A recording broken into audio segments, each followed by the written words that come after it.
Because a lot of people hold interviews every day. Where you're constantly having people that are looking for work, in one shape or form. But I realized very quickly that, people come and they're not as authentic. They are not real. They don't come across as they are being their best self. And sometimes it might be because, there is a bit of tension, there is a bit of fear, with them. It might also be that there is a bit of apprehension, just with the expectation of the interview. But what I always say is they take a deep breath, and look at the people they are going to be that is going to be interviewing them. Sometimes it's a panel interview, sometimes it's a computer in front of them, sometimes it's face to face. It could be anything. But the most important thing is that they are real. Now, we don't always like, or most of us don't always like people, bringing their best selves to work. That's a different discussion. But the truth is, your best professional self is what you should bring to work. And when you hold interviews and you're not authentic, people will know. The way we read our body language, the way we see things. So I always say, prepare before you come into any interview. Do the sessions. If you have to call or talk to people senior to you, that can do mock interviews for you, do that. But the most important thing is that your readiness is authentic. It is not contrived, if I would call it that. Now, there have been other times too that people have been, would I say, brash during interviews, and that's kind of like presents a kind of aggressive behavior, which obviously will put people, away from you.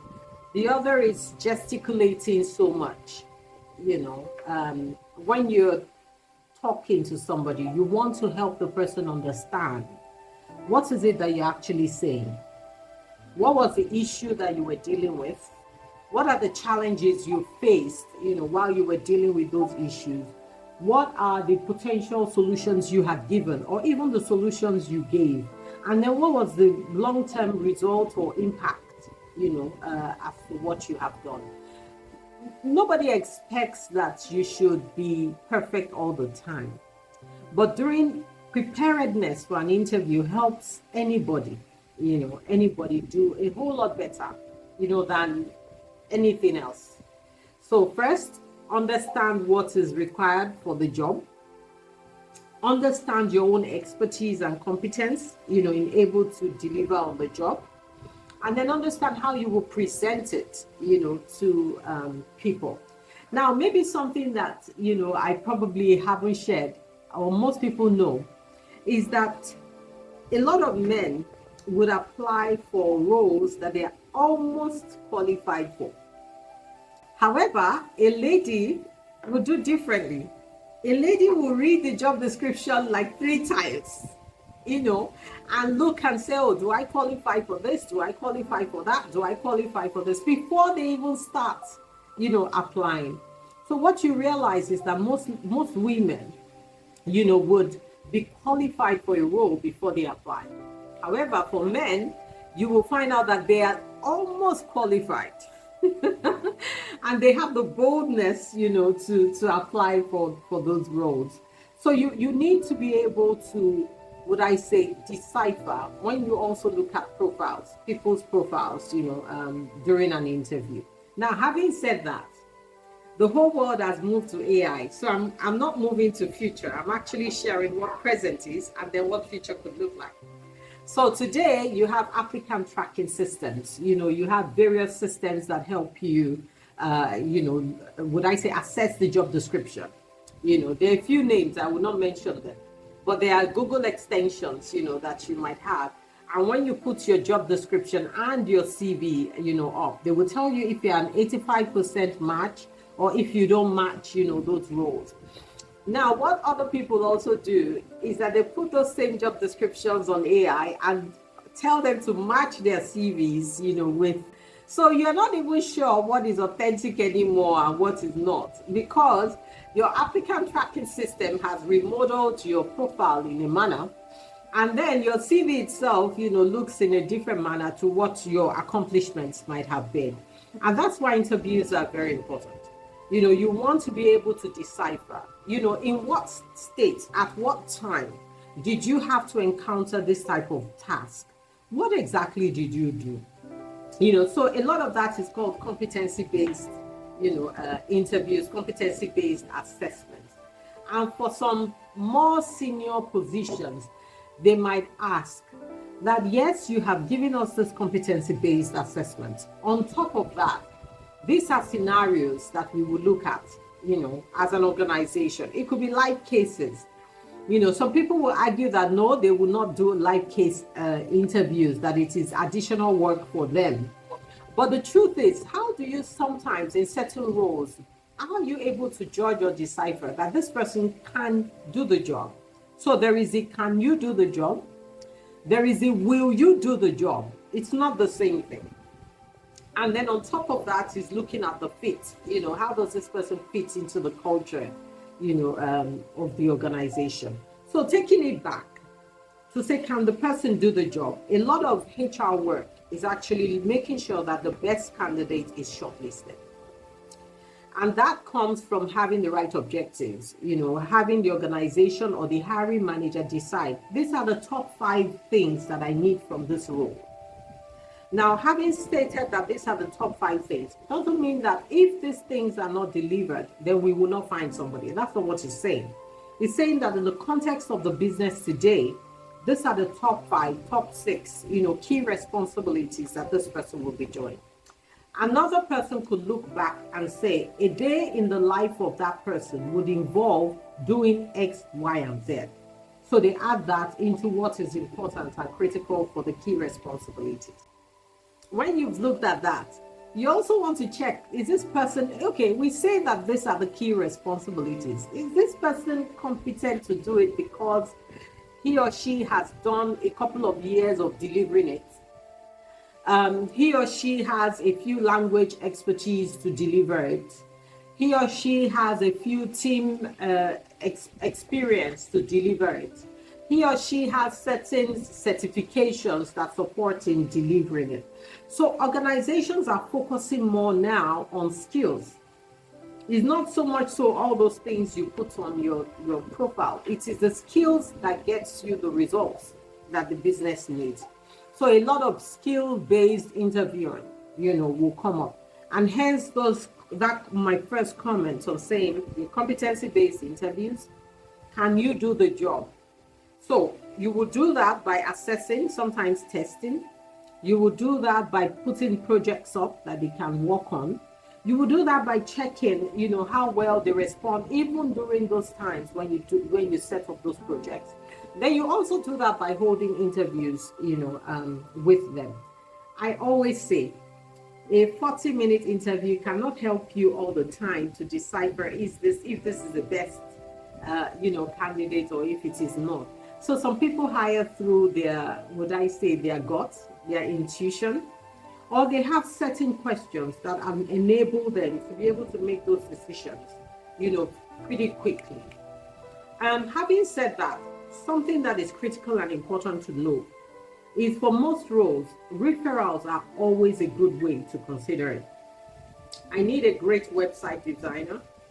I will talk to someone who has worked with someone else who has built one before. And knowing that that person has had a good experience, has had good references, it makes it a lot easier, to be able to work with the other party, even if you've known the person for 20 years. But because somebody has worked with him or her and is able to say, this is my experience of working with this person. So as we look at interviewing, you have to look at it holistically, to say where you are working today, there might be 1, 2, 3 people that know the work that you do.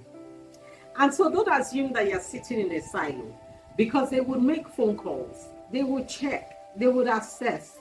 It doesn't mean that certain employers do not take a risk on employees. Why not? Somebody has to give you an opportunity for you to do the work.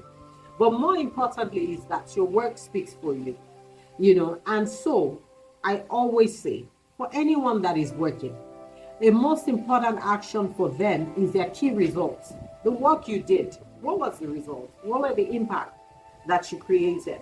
Because as knowledge workers, that is what you're going to take with you, whenever you're leaving, whenever you're moving from an organization.